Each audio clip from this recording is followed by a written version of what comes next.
Good day, ladies and gentlemen. My name is Raul Diaz, and I just want to comment on Stephen A. Smith and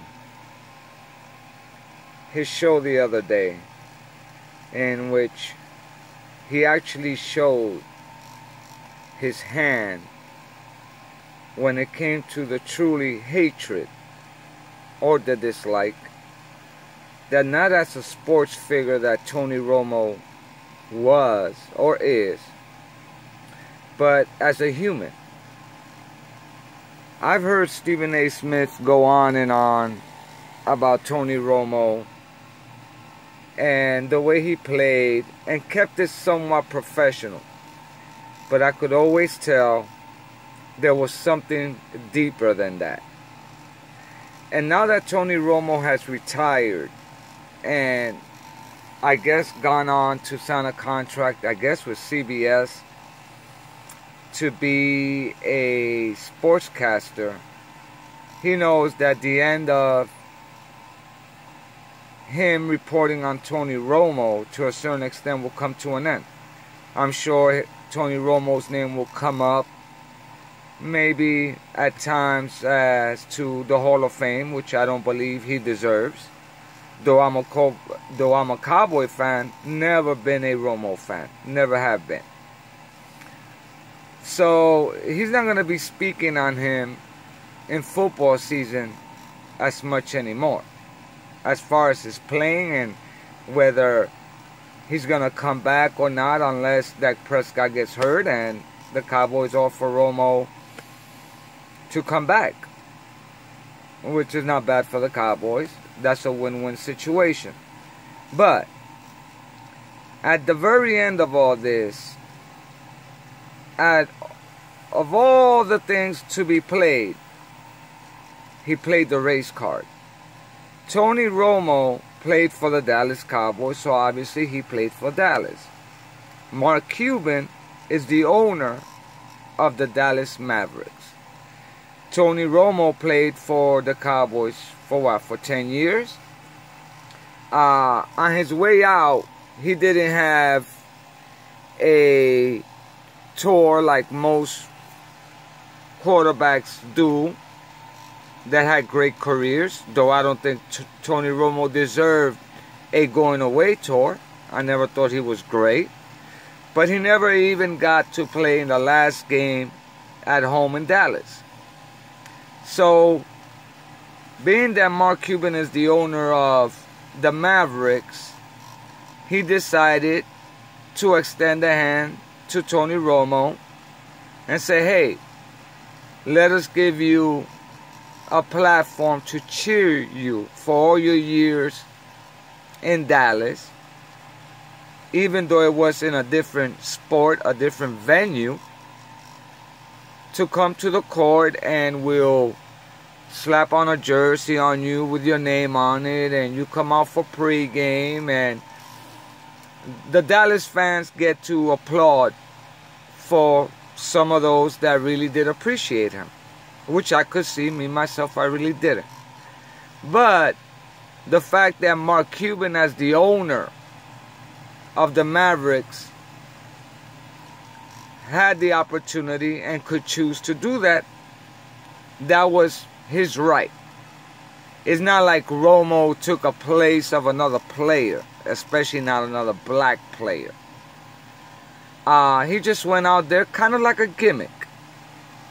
So for Stephen A. Smith to come out and play the race card out of all things just shows that all those years he spent degrading Tony Romo, going on and on and on about him, just goes to show that it went deeper than just the analysis of a sportscaster on a player. Because whenever you play the race card, it now becomes personal. And that's what he did. And I used to watch his show. There was a time I watched it a lot more than recently. But what I learned is whenever somebody's mind gets, but like on the clouded side, by personal but issues on something like sports, then I seem to see them as biased. Then I cannot trust their professionalism on whatever sport but topic that it may be, and what they perceive might be the outcome, and what they may perceive might be fair or unjust. Because now I understand that he views things from the lens of racism. And I want to say it's sad, because it is. Am I surprised? No, I'm not. And again, I could understand it if Tony Romo went in there and actually played in the game and took the place of a black guy, I guess, in this case, being that he's talking about race. And to say that him and his friends, as to the clip I saw, that him and his black friends gather together and this is what they speak about. Really? So you gather around and speak about Tony Romo taking pregame shots with a jersey that got his name on it? And you call that racism? Really? Like, now you would think that Stephen A. Smith and somebody with his vast array, I would like to think, friends or surrounding of people that he has, they would gather together and speak about something like, hey, let's get together and see something about doing something for the city of Chicago. Maybe getting sports programs running around and that they get them like up and going where kids won't be killing each other. As opposed to stuck on Tony Romo taking shots in a shoot around before a Dallas Mavericks game. It is truly sad. And that's the reason why that ESPN keeps losing subscribers.